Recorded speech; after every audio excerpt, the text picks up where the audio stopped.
नमस्कार, मी निलेश शिंदे सर.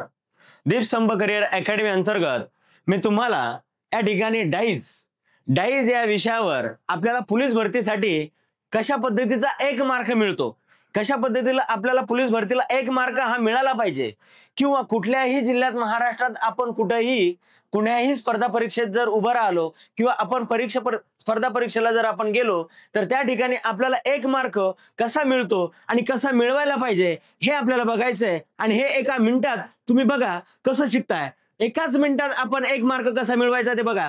तर या ठिकाणी आपल्याला सांगितलं 4च्या विरुद्ध पृष्ठभागावर काय विचारलंय आपल्याला. 4च्या विरुद्ध पृष्ठभागावर काय म्हणजे या ठिकाणी 4 आहे आणि आपल्याला या ठिकाणी विचारलंय त्यांनी की त्याच्या पृष्ठभागावर च्या पृष्ठभागावर काय हे आपल्याला काढायचंय.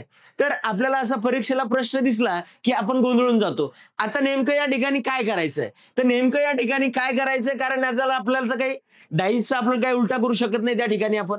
म्हणून आपल्याला काय करायचंय, सोडवायचं आहे. तर अगदी आपण एकदम सोप्या पद्धतीने आपण त्याला बघणार. मांडणी कशी करायची हे आपल्याला लक्षात आलं पाहिजे. तर मांडणी कशी करायची हे आपल्या जर लक्षात आलं तर ऑटोमॅटिक आपल्याला उदाहरण कसं सोडवायचं ते कळतं.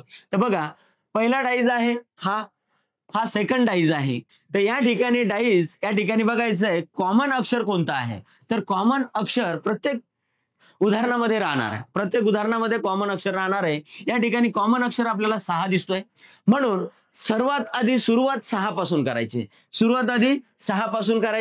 दोन्हीही डाईज मध्ये या ठिकाणी आपण लिहून घेतलं 6. त्याच्यानंतर पाहिलं मी 6च्या पुढील बाजू कोणती आहे, तर 6च्या पुढे आहे 4. त्यानंतर 4च्या पुढे काय आहे, तर 4च्या पुढे आहे 3.